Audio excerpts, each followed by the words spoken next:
চাওক আমি প্ৰত্যেক আমি সামূহিক নেতৃত্বৰ ওপৰত বিশ্বাস কৰোঁ প্ৰত্যেক পৰিকল্পনা ইয়াৰ আগতেও আমি উচ্চস্তৰীয় বৈঠকৰ যোগেদি PCC এক্সিকিউটিভ পাৰ্টি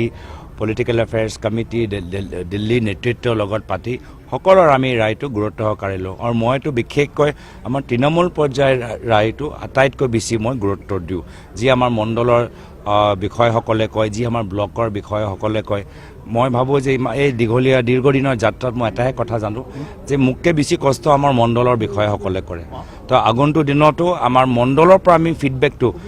সোনকালে কেনেকৈ আমি পাওঁ চিষ্টেমেটিকলি কেনেকৈ পাওঁ সেয়া আমাৰ চেষ্টা থাকে মই ভূপেন বৰা ডাঙৰীয়াক ছাকচেছ হিচাপে লওঁ আজি তেওঁ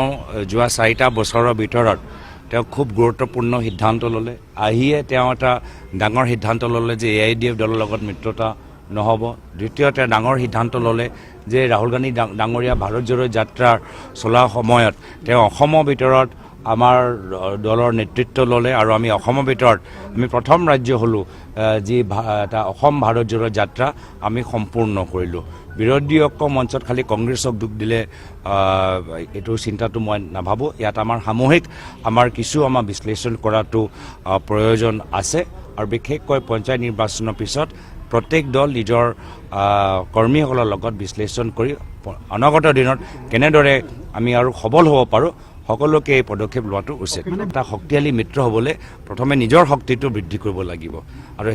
তাৰ পিছত আমি বিভিন্ন ৰণকৌশল আমি ৰাইজৰ ওচৰতো যাব লাগিব খালি মিত্ৰতা লগতে ৰাইজে কোনকেইটা বিষয়ৰ ওপৰত আমাৰ মিত্ৰতা হোৱাটো বিচাৰে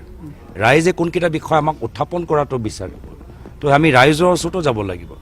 বিজেপি দলৰ কোনকেইটা কেলেংকাৰী যে আজি তেওঁলোকে লুকাবলৈ বিচাৰে সেইখিনিও বিষয় আমি ফাদিল কৰিব লাগিব মই যেতিয়া যোৰহাট লোকসভা নিৰ্বাচন পাৰ কৰিলোঁ বহুত বিজেপি RSS মানুহে মোক অকল ধন্যবাদহে জ্ঞাপন কৰিলে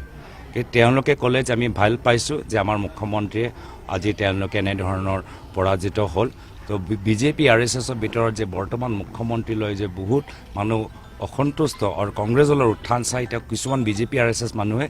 পেটে অলপ ভাল পাইছে